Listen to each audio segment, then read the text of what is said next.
Hello from Becky and me. Welcome to this evening's programme. First tonight, one mother's quest for answers at the hospital named as one of the worst in Britain. Christine Papalabropoulos says she's been a broken woman since her daughter Tina died at Basildon Hospital back in January. Today, she took her concerns to managers following the report that identified the Basildon and Thurrock Trust as having the worst patient safety record in the country. Well, Victoria Webb is outside the hospital for us tonight. Victoria, emotions for people like Christine must be running high in the wake of all of this. Yes, a lot of people are very angry. For people like Christine, who aren't happy with the care their loved ones received and have been calling on the hospital to make changes, the fact that they have this low rating makes them feel that the hospital hasn't been listening. Now, tonight, questions are still being raised about this rating system and how confusing it can be to members of the public with such conflicting information. You've got the Care Quality Commission rating Basildon and Thurrock Trust as good, whereas you've got Dr Foster's data ranking it as the worst in the country, with a death rate in the past year 31% above the national average. Armed with a list of questions, Christine Papalabropoulos is preparing to meet bosses at Basildon Hospital. She wants to know why they're being rated so poorly nearly 12 months after her daughter's death, despite her campaigning for change. I am actually just a broken person, and I continue. I have a husband, a lovely husband and another daughter, but I fear that if I didn't have them, I would very much sooner be up there with my daughter, and that is being honest from the bottom of my heart. 23-year-old Tina, who had several disabilities, was admitted to the hospital in January with suspected pneumonia. A late diagnosis meant she was still being fed, when doing so was in fact doing more damage. Today, Christine paid managers at Basildon Hospital a surprise visit, and they eventually agreed to speak to her. Among her concerns was that nearly a year after her daughter's death, there's still no unit for special needs patients, and that staff, as she sees it, aren't specially trained. She was told that that is all in the process of happening, and that they want her to be part of those plans so that she regains her faith in the hospital. The Dr Foster report, covering 2008 to 2009, shows Basildon and Thurrock Trust topping the list of the worst hospitals. Its patient safety score was 0. At the other end of the scale was Addenbrooke's in Cambridge, which was the second best in the country, with a score of 99.32. Staff there were delighted by their rating. So what makes Addenbrooke's so successful? Our staff want to provide the best possible care to our patients. We want that to be the sort of care that we would be proud to have delivered to our own family and friends and to ourselves. And I think in particular we're keen to learn from mistakes. We acknowledge that things can go wrong from time to time, and we want to learn from them and make things better still. Tonight, Health Secretary Andy Burnham sought to reassure the public that patient safety was paramount. At all times, patient safety is our overriding concern, and there are signs of significant progress in the NHS as a whole. Overall, there was a 7% reduction in the hospital mortality rate in England last year. With one hospital in Essex at the bottom of the National League table and another in Cambridgeshire almost at the top, there'll be many concerned that once again patient care in our region appears to rest on a postcode lottery. Well, Victoria, speed is going to be the essence now for Basildon and Thurrock. How quickly can they turn it round, and what are they going to do? Well, an emergency task force has already been drafted in. The Trust has said that changes to care has been introduced. And in relation to Christine's concerns, they say a special learning disabilities nurse will be starting at Basildon Hospital very soon. Now, this afternoon, the MP for Colchester, Bob Russell, has raised his concerns with regards to Colchester Hospital University Trust. Now, that follows the decision to force the chairman, the chairman to step down last week. Now, he has also said that he's appalled at the level and intensity of complaints by the regulator. More bad news for the Chief Executive, Alan Whittle, of Basildon and Thurrock Trust today, with revelations hitting the national news about his private life. There's increasing pressure this evening, particularly from the Patients Association, for Mr Whittle to step down. All right, Victoria, thank you very much for that.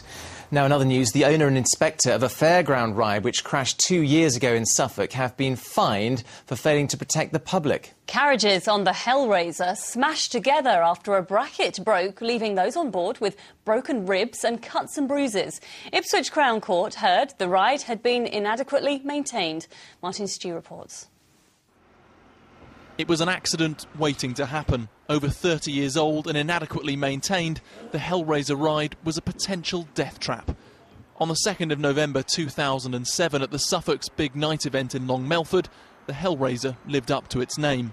Approaching full speed with 10 people on board, a bracket broke, causing several of its 18 carriages to crash into each other.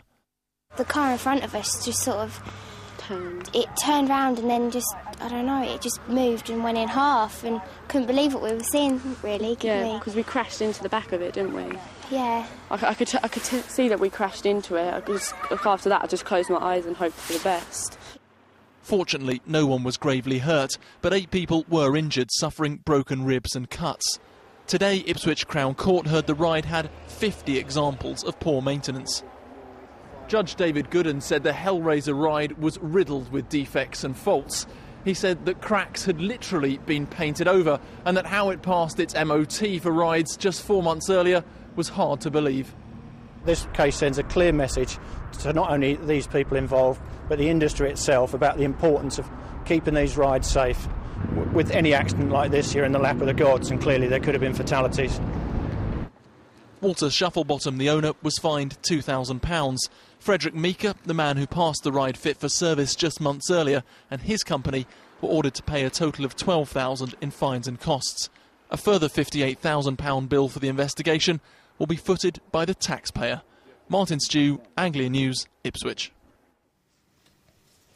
A man's been jailed for life for murdering a newsagent in Luton. Jashbhai Patel, who was 59, died after he was stabbed at his shop on Park Street in June. 39-year-old Richard Detmer pleaded guilty at Luton Crown Court and was told he'll serve a minimum of 31.5 years. The court was told he'd made off with just £20. A former scoutmaster who groomed a teenage boy for sex while taking him on kayaking trips has been jailed for 4 years. 37-year-old Julian Pike from Northcote Road in Norwich admitted 5 offences of sexual activity with a teenage boy. Norwich Crown Court heard that Pike was the boy's kayaking coach and sole custodian on trips in the UK and abroad. Pike was also placed on the sex offenders register indefinitely. The Essex Fire Service is urging motorists not to ignore roadside warnings after a van driver had to be rescued from a flooded river crossing. 4 crews were called to Butsbury Wash near Billericay this morning, where a van was stranded in 5 feet of floodwater. An RAF rescue helicopter was also scrambled from Wattisham Airfield in Suffolk. The officer in charge said drivers who ignore warnings are putting their own lives and those of firefighters at risk. Well, next, the news workers at Vauxhall in Luton had been dreading for months confirmation that 350 jobs will go at the plant as part of a major restructuring. The announcement by owners General Motors follows months of uncertainty and comes on the day Vauxhall unveiled the car it hopes will take it into the next decade. Our correspondent Neil Bradford joins us from the Millbrook Proving Ground in Bedfordshire, where he's seen the new car in action today. Neil, today's announcement, not unexpected, but no less hard for the workers to take. That's right. The future of the brand may be clearer, but the future of their workers not so. Those workers I have spoken to today are not surprised by the number of redundancies. In fact, in some cases, it's better than they were expecting. But they say it doesn't answer the big question about their long-term future. Now, I've been test driving the electric-powered Vauxhall Ampera, which Vauxhall hope will be the key to its long-term future. And although it won't play a part in Luton's future right now, it may well do. The technology this car uses may well be used at Vauxhall's van plant in Luton in the future. Vauxhall's future is electric. But there is no shock about the future of more than 300 workers tonight. General Motors has confirmed speculation that 354 posts at the Luton van factory will go as part of its European restructuring plans. Now we go into a consultation period where we discuss how those redundancies will work and over what period. And we have to talk about shift patterns, vehicles per hour, all those kind of details which will be part of the consultation. But we have to lose around 350 jobs from the Luton plant. While workers at Luton were formally told of the plans, less than 20 miles away at its secretive Bedfordshire proving ground, Vauxhall was showing off its new electric car, the Ampera. Our car can drive totally flexible throughout the whole day. It has a battery which provides 60 kilometers, 40 miles electric range. If the battery gets depleted, we have a system on board which produces electricity to continue the journey beyond any range a driver wants to have. I was given the chance to test drive the car, which has a top speed of 100 miles an hour and a range of more than 300 miles. Well, it's extremely quick to pick up speed and something you don't expect from an electric engine. It's quite strange not to have the roar of an engine. The Ampera will enter production in the UK in 2012, but it won't be made in Luton. Although there is hope the same technology could one day be used on commercial vehicles. Components, possibly. The technological revolution is moving fast now. Yes, it's vans in Luton. We could see electric vans in Luton, of course, in the future. That could be a possibility down the line from 2013-14 onwards, maybe. Luton will continue to make vans for Renault until 2013. The search is now on for a replacement product. The debate about what that should be remains highly charged.